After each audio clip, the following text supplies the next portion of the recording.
2022년 특별 새벽 기도입니다. 오늘도 말씀과 기도로 하루를 시작하는 모든 성도님들께 축복이 넘치기를 소원합니다.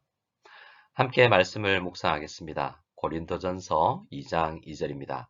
같이 읽겠습니다.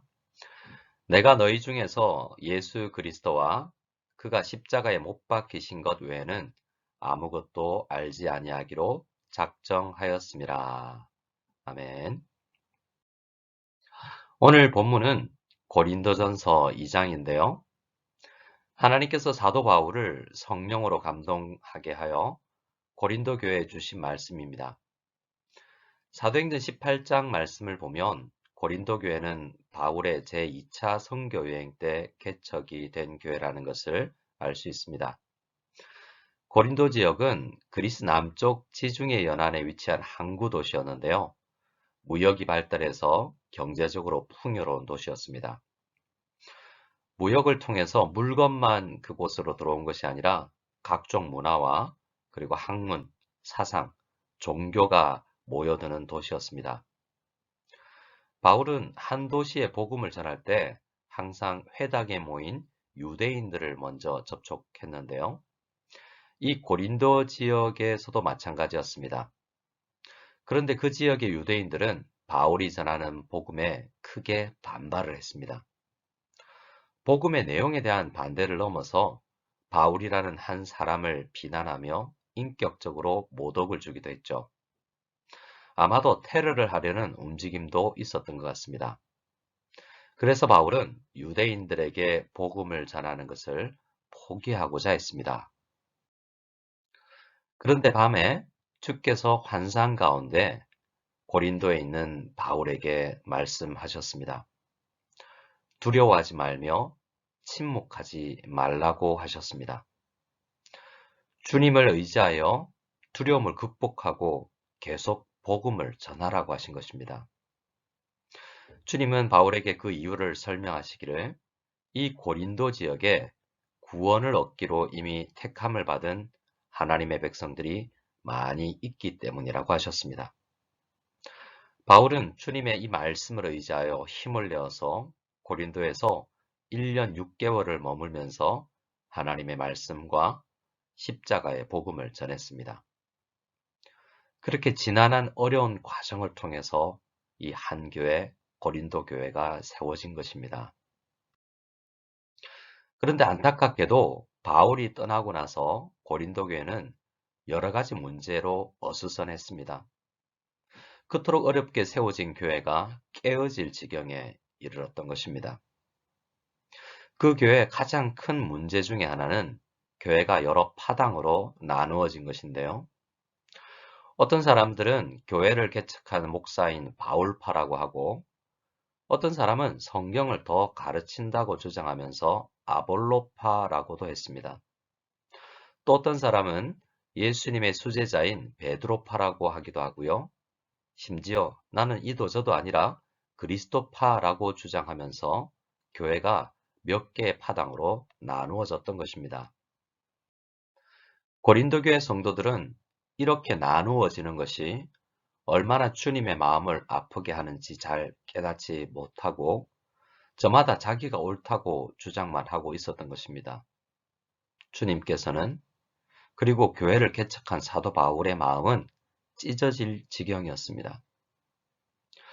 우리는 신앙생활하면서 쉽게 갈라서기도 합니다. 서로를 비난하면서 말입니다. 그런데 그렇게 나누어짐은 그리스도의 몸을 찢는 행위이기 때문에 우리 주님의 마음을 슬프게 한다는 것을 우리는 깨달아야 합니다. 이것이 비단 고린도 교회의 문제만은 아님을 생각하고 오늘 말씀을 통해서 우리도 이러한 문제들을 해결해 나가기를 원합니다. 사실 고린도 교회 문제는 기본적으로 그 지역의 특성에 기인한 것이었는데요. 고린도는 많은 학문과 사상에 영향을 받았고 자기가 배운 지식을 주장하고 즐기고 그리고 논쟁하는 것을 그치지 않았던 도시입니다. 정치와 학문의 영역에서도 학파를 이루어서 논쟁하고 싸우던 도시였고 세상의 지혜를 강조하고 숭배하던 도시였던 것입니다. 자기가 더 최신의 정보와 더 뛰어난 지식을 가졌다고 자랑하기를 좋아하고, 그러면서 다른 사람들에 대해서는 내가 더 우월하다라고 생각하는 그런 문화가 팽배했던 지역이었던 것입니다. 문제는요, 이 사회적 분위기가 교회 안에서도 그대로 반영이 되었다는 것입니다. 고린도 교회 성도들은 저마다의 기준으로 특정 목회자가 더 뛰어나다고 판단하고 자신은 그 사람에게 속해 있다고 자랑을 하면서 다른 목회자에게 속하여 있다고 주장하는 사람들을 얕보고 비난하기까지 하는 그러한 지경에 이르렀던 것입니다. 사실 오늘날 한국교회도 많은 세계교회도 고린도 교회와 크게 다르지 않은 것 같습니다. 한국교회도 사회와 문화의 영향을 받기는 마찬가지인 것이죠. 요즘 한국의 예능 프로그램들을 보면 오디션 프로그램들이 참 많은 것 같습니다. 다양한 달란트를 가진 사람들을 발굴한다는 측면에서 그리고 누구에게나 기회가 주어진다는 측면에서는 긍정적인 부분이 일부 있겠지만 사람을 보면서 점수를 매기고 등급화하고 분류하는 문화가 생겨난다는 측면에서는 우려스러운 부분이기도 합니다. 이런 문화들이 모여서 교회에 영향을 끼치기 때문이죠. 오늘날 우리는 인터넷에서 쉽게 영상 설교를 접할 수 있죠. 그러면서 저마다의 잣대로 평가를 하기가 쉽습니다. 그리고 내가 뛰어난 설교자의 설교를 들으면서 내 신앙이 그 듣는 것에서 더 훌륭해지는 것처럼 착각할 수도 있는 것입니다. 고린도 교회 성도들이 저마다의 기준으로 나는 어떤 목회자에게 속한 사람이라고 주장하면서 자신의 신앙적 우월감을 나타내었지만 사실은 자신이 복음과 십자가에서 점점 멀어지고 있다는 것을 깨닫지 못하고 있었던 것입니다. 사도 바울은 고린도 교회의 이러한 잘못된 현상을 통탄하면서 다시 한번 십자가를 설명합니다. 고린도전서 1장 18절에서 2장 16절까지를 보면 다시 한번 십자가가 무엇인지를 강조하고 있는 것을 보게 됩니다. 그런데 이 바울의 이야기를 찬찬히 읽어보면 너무나 단순하고 기초적인 십자가의 의미를 설명하고 있는 것을 우리는 발견하게 됩니다. 사도 바울이 고린도에서 1년 6개월 동안 머물면서 얼마나 많은 성경의 진리를 가르쳤겠습니까? 그런데 지금 사도 바울이 고린도 교회 문제의 해법으로 제시하는 것이 어렵고 복잡한 신학적인 내용이 아니라는 것입니다. 단순히 다시 십자가를 묵상하라고 합니다. 교회의 다양한 문제들을 해결하는 해법은 다시 십자가를 묵상하는 것이라고 말하고 있다는 것입니다. 고린도 교회 성도들은 그 지역 사회의 영향을 받았고 아직도 십자가를 알지 못했을 때에 그 옛사람의 특성인 비교와 자랑을 일삼고 있는데요. 십자가의 복음을 통해서 거듭났다면 자랑거리가 바뀌어야 한다는 것입니다. 내가 오늘 무엇을 자랑하고 있는지를 보면 또 다른 성도들을 내가 어떻게 대하고 있는지를 살펴보면 나의 신앙의 현 주소를 파악할 수가 있습니다. 고린도 교회 성도들은 정작 자신은 어린 신앙이면서 자신이 좋아하는 목회자를 자랑하면서 자신의 연약함을 감추고 있었던 것입니다. 결국 고린도 교회는 십자가를 대하는 태도에 있어서 실패하고 있었던 것이죠. 고린도 교회 성도들이 비록 교회를 다니고는 있었지만 세상 속에서 살아가면서 받은 세상의 영향력이 더 컸던 것입니다. 그래서 점점 십자가의 복음보다는 세상의 정신에 이끌려 다녔던 것이죠. 하나님은 사도 바울을 통해 고린도 전서를 기록하게 하셔서 고린도 교회 성도들뿐만 아니라 오늘날 성도들이 세상의 지배가 아니라 하나님의 다스림을 즐거워하는 성도들이 될 수 있기를 원하십니다. 고린도 교회는 한때 복음을 듣고 감격하고 십자가 정신으로 살아갔던 교회였습니다. 그러나 십자가 정신을 잃어버리자 교회는 빠르게 세속화되어 갔던 것입니다. 오늘 특별 새벽기도를 시작하면서 우리 자신을 이 말씀에 비추어 보기를 원합니다. 우리는 지금 코로나로 인하여서 어쩔 수 없다라고 생각하고 시류에 떠내려가고 있지는 않은지 우리 자신들을 점검해 보아야겠습니다.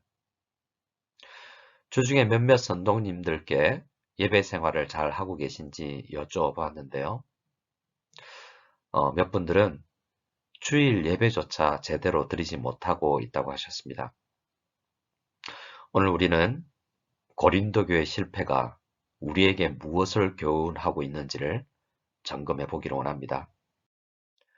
오늘 핵심 구절인 고린도전서 2장 2절을 같이 읽어보겠습니다.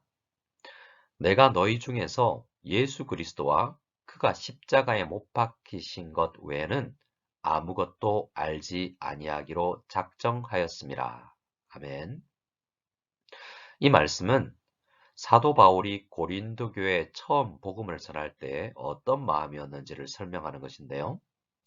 사도 바울은 고린도 교회에서 복음을 전할 때 십자가만 전하면 된다라고 작정을 했다라는 것입니다. 아니, 사도가 십자가를 전한다는 것은 너무나 당연한 것 아니겠습니까? 그런데 아니라는 거죠. 사도 바울도 고린도 교회에서 복음을 전할 때에는 강한 의지를 가지고 특별한 결단을 해야만 십자가의 복음을 전할 수 있었다는 것입니다.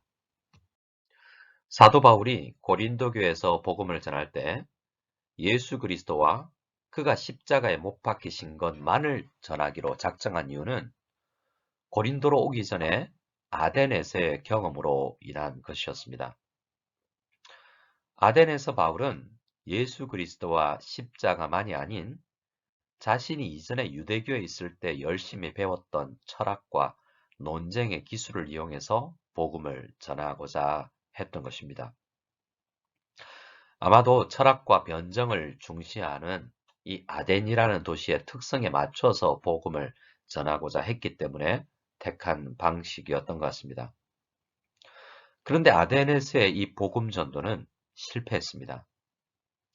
그 실패의 원인을 분석하면서 그 원인이 자기가 가진 지식, 그 자기 지식을 중심으로 논쟁을 하는 방법으로 예수님을 전하고자 했던 것이었다고 지금 바울은 판단하고 있었던 것입니다. 그래서 사도 바울은 고린도에 와서는 복음을 전할 때 예수 그리스도와 그가 십자가에 못 박히신 것으로 다시 돌아왔던 것입니다. 하나님께서 죄인을 구원하실 때는 논쟁이 아니라 십자가의 복음으로 한다는 것을 다시 한번 깨닫게 된 것이죠.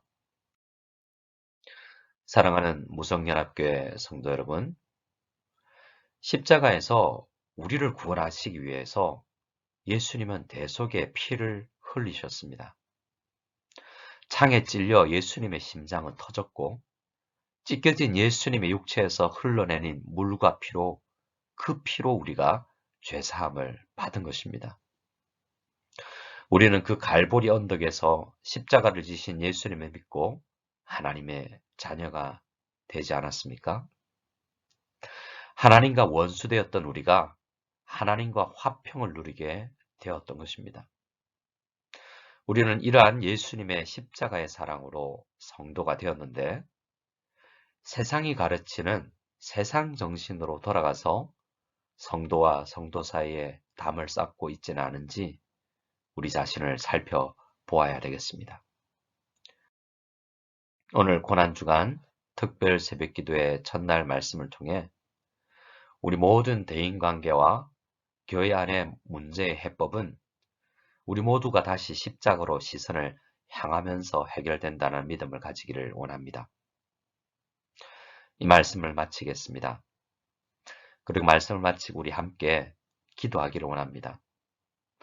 먼저 몇 가지의 공동 기도 제목으로 기도하고 그 이후에 우리 각자 개인 기도로 나아가기를 원합니다.